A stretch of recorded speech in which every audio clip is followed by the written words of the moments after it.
Hello everyone. So this is the first time that I try this with Instagram. We'll see how it goes. By the way, I'm going to leave a link to my Instagram for those that want to follow me. And I'm going to have to edit that title. So here we go. Today we continue our reading of Book 4 or Liber, Book 4. Okay, and I'm going to give a link for those that want to buy a copy. It's a commission link, helps to support my channel, if you want to do that. Alright, so we continue our reading of Part 1, Chapter 4, Pratyahara. Like I said, I'm going to have to edit the title there. Okay, Pratyahara. Pratyahara is the first process and the mental part of our task. The previous practices, asana, pranayama, yama, and niyama, are all acts of the body, while mantra is connected with speech. Pratyahara is purely mental. And what is pratyahara? This word is used by different authors in different senses. The same word is employed to designate both the practice and the result. It means, for our present purpose, a process rather strategical than tactical. It is introspection, a sort of general examination of the contents of the mind, which we wish to control. Asana having been mastered, all immediate exciting causes have been removed, and we are free to think what we are thinking about. A very similar experience to that of asana is in store for us. At first, we shall very likely flatter ourselves that our minds are pretty calm. This is a defect of observation, just as the European standing for the first time on the edge of the desert will see nothing there, while an Arab can tell him the family history of each of the 50 persons in view. Because he has learnt how to look, so with practice the thoughts will become more numerous and more insistent. As soon as the body was accurately observed, it was found to be terribly restless and painful.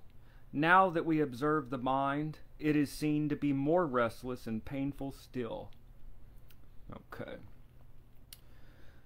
A similar curve might be plotted for the real and apparent painfulness of asana. Conscious of this fact, we begin to try to control it. Not quite so many thoughts, please. Don't think quite so fast, please. No more of that kind of thought, please. It is only then that we discover that what we thought was a school of playful porpoises is really the convolutions of the sea serpent. The attempt to repress has the effect of exciting.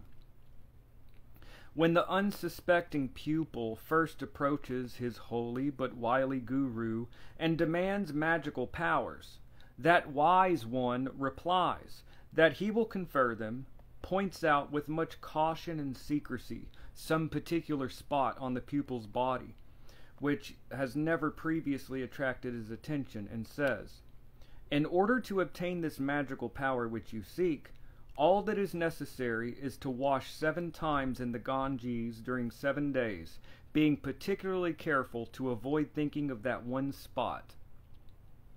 Of course, the unhappy youth spends a disgusted week in thinking of little else. It is amazing with what persistence a thought, even a whole train of thoughts, returns again and again to the charge. It becomes a positive nightmare. It is intensely annoying, too, to find that one does not become conscious that one has got onto the forbidden subject until one has gone right through with it. However, one continues, day after day, investigating thoughts and trying to check them. And sooner or later, one proceeds to the next stage, dharana, the attempt to restrain the mind to a single object. Before we go on to this, however, we must consider what is meant by success in Pratyahara. This is a very extensive subject, and different authors take widely divergent views. One writer means an analysis so acute that every thought is resolved into a number of elements. See The Psychology of Hashish, Section 5. Others take the view that success in the practice is something like the experience which Sir Humphrey Davy had as a result of taking nitrous oxide, in which he exclaimed, "The universe is composed exclusively of ideas." Others say that it gives Hamlet's feeling. There is nothing either good or bad, but thinking makes it so. Interpreted as literally as done with Mrs. Eddy. However, the main point is to acquire some sort of inhibitory power over the thoughts.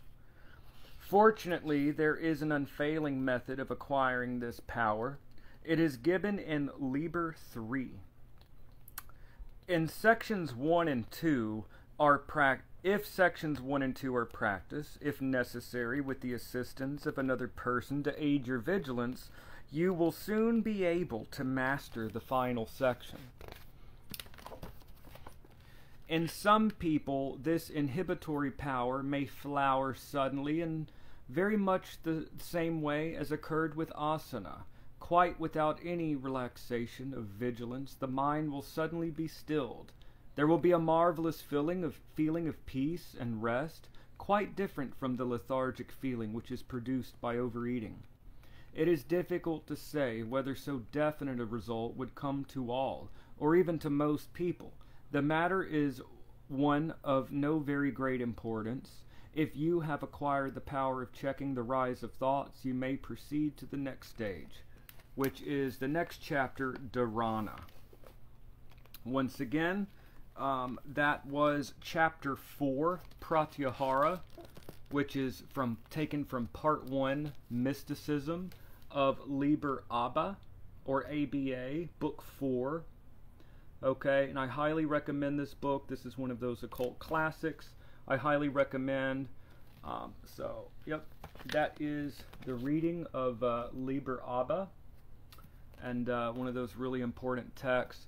And I plan to talk a lot more, okay, on this. We're going to continue our reading, y'all. And that is the layman, the magical layman, okay, of Crowley. And all right, so we'll see how that goes. So that's the end of the reading. If you're just treating this like an audiobook, then please feel free to skip forward to the next one. So that was my first time trying this with Instagram. I'm going to see how this turned out. And yep, that's just a quick video. We're going to have more coming out, and I will see y'all in the next video. Have a great day, y'all.